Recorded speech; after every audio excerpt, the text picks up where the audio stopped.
Today we're going to talk about detecting harnesses. It's raining, or has been raining, can't go detecting, so I figured I'd do something. Here's the first harness I ever built right here. I keep it outside most of the time.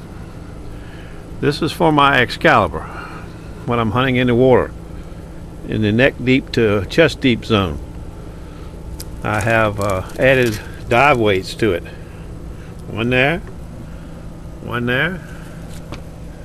and one on the bottom to keep me down when I'm working in the waves. Here's my scoop dragger. I should say my scoop holder now. This scoop just sits in that and I hold it. If I want to drag it, I just hook it on the hook. Piece of plastic with a stainless steel U-bolt. Nothing spectacular, but the weights do really make it work better. It works great in the water when the waves are trying to move you around up and down. I didn't use the weights until 2 years ago, but now I like them. But like I said, I only use it in the water. Stand by. What I forgot to tell you was when I'm working in the deep water, I use snap-ons right here, clip-ons, or I don't know what the actual name of them are. My Excalibur just plugs in right there and mounts across the front of my chest, so I can make adjustments as I'm hunting if I need to.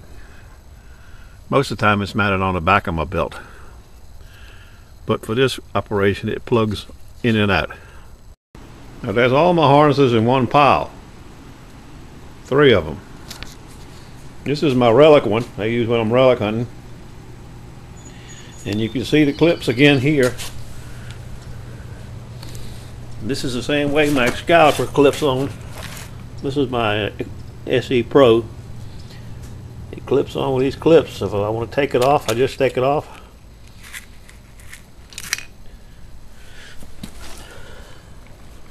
Same thing I do with my Excal. I could use this on my Excal if I wanted to. Just snaps on and off right there. Now here's the one for my Excalibur 99% of the time. Excalibur just bolts right on those 3 holes right there in the center of my back. And off I go.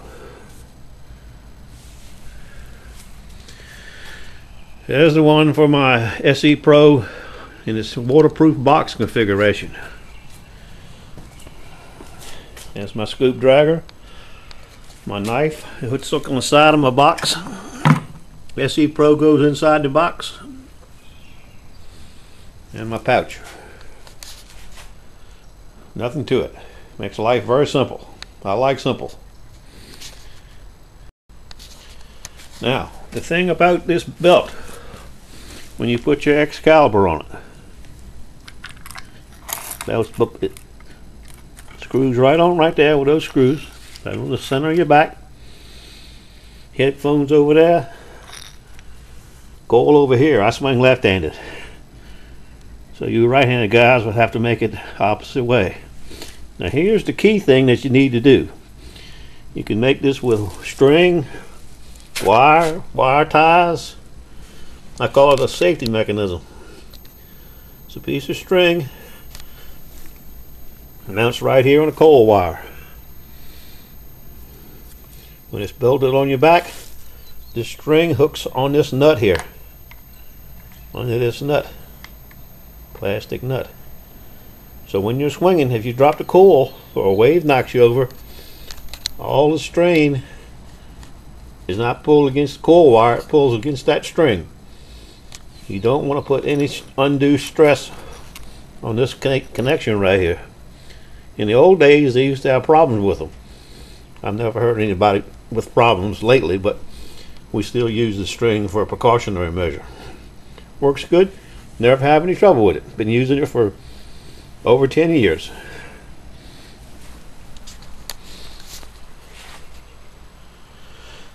The last couple of years, I've started putting shoulder straps on all my harnesses. These are from some gunslings I found at Bass Pro Shop. These are just some webbing I got my buddy Kenny to sew on for extra support on the shoulders. I used to use a Korean shoe guy to make all this stuff up. I glue it together with contact cement, and he would sew it up. And then I found out my buddy Kenny was a retired upholsterer, great big commercial sewing machine. I said, buddy, old pal, old friend.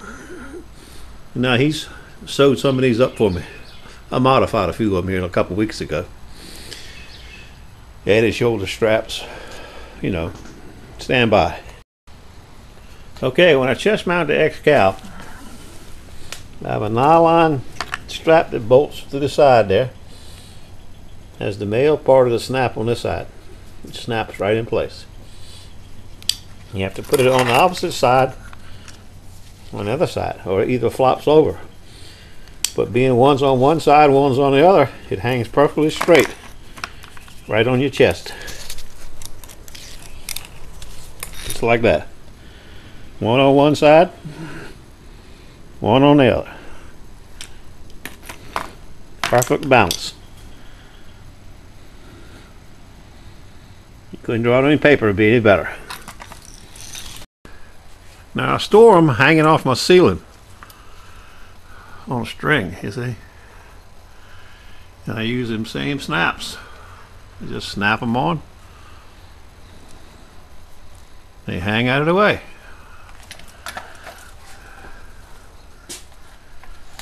Hanging Minelabs. Now let's talk about the construction of these jobs. I use 2-inch nylon belting. It's soft, pliable, comes in multiple colors if you want it. I use this for the belt part and for the shoulder part, the straps on the top of your shoulders. I use 3/4. Now the top part of the shoulder strap is made out of 1-inch nylon belting. I just sew it on there, put a snap on it so I can take it off if I want to. Sometimes you have to snap it off to get your hook on there, or get your pouch on there. So it has to be something that you can take on and off if you want to. Like I said, the shoulder straps are just the 2-inch belting sewed together over the strap, so it gives you a little more support at your shoulders.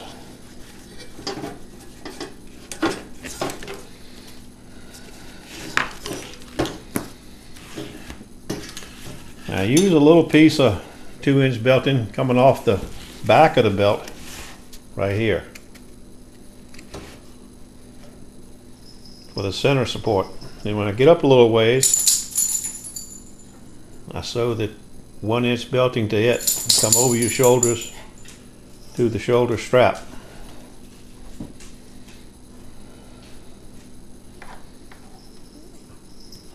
Another snap where it snaps in place.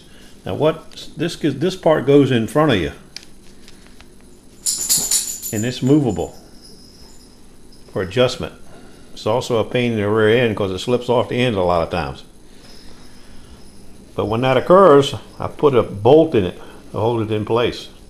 You could tie it in with some string.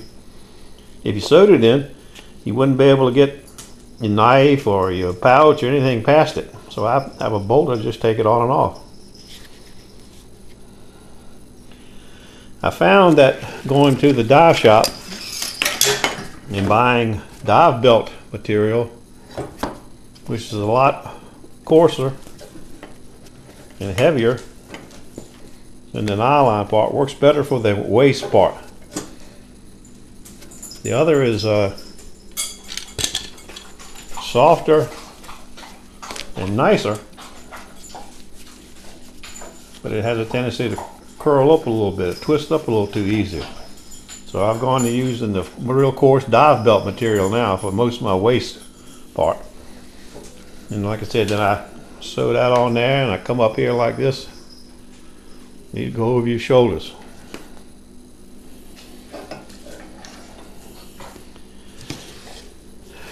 Here's the 2-inch belting that I showed you. It doesn't come in too many choices of colors. You get a 2-inch buckle, snapping buckle. You sew one side in. This side I usually sew in. This side is loose. You can see it sewed right onto the belt.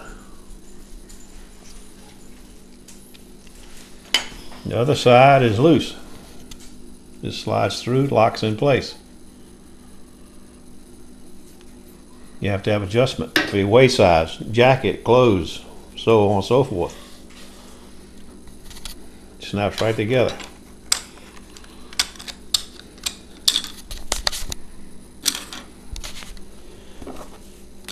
Now the 1-inch nylon belting comes in assorted colors. You can get it in olive green, blue, green all together, orange, black. I don't know what many colors it comes in.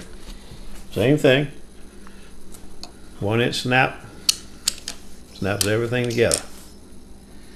Get them at the dive. No, I don't think you get them at the dive. I get all mine in a mountain store. Sells mountain supplies. White Wild River Rapids they call it locally. And I used to use 1-inch nylon belting on the part across your chest that closes this thing and keeps it from jumping off of you. But lately I've gone to using the 1/2-inch kind. It comes in assorted colors, assorted lengths, and it takes a smaller buckle. But all in all, it works pretty damn good. And it's very inexpensive.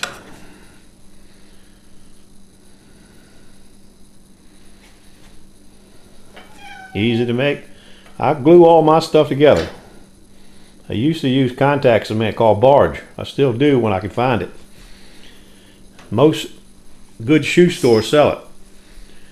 But I went into one of the craft stores the other day and I bought some stuff called Tent Tear Mender. And it ain't bad. It's a whole lot nicer than the other. Instant adhesive, it says. Takes a couple of minutes. I just glue them together, hold them. I put little clamps on them. Then I take them over to my buddy Kenny. He sews them right up for me. Put it on there, put a clamp on it, and he sews it on. You couldn't ask for it to work any nicer. And all the support, whatever you put on it, it's all on your back and your shoulders. I'll get back to you when it's not raining.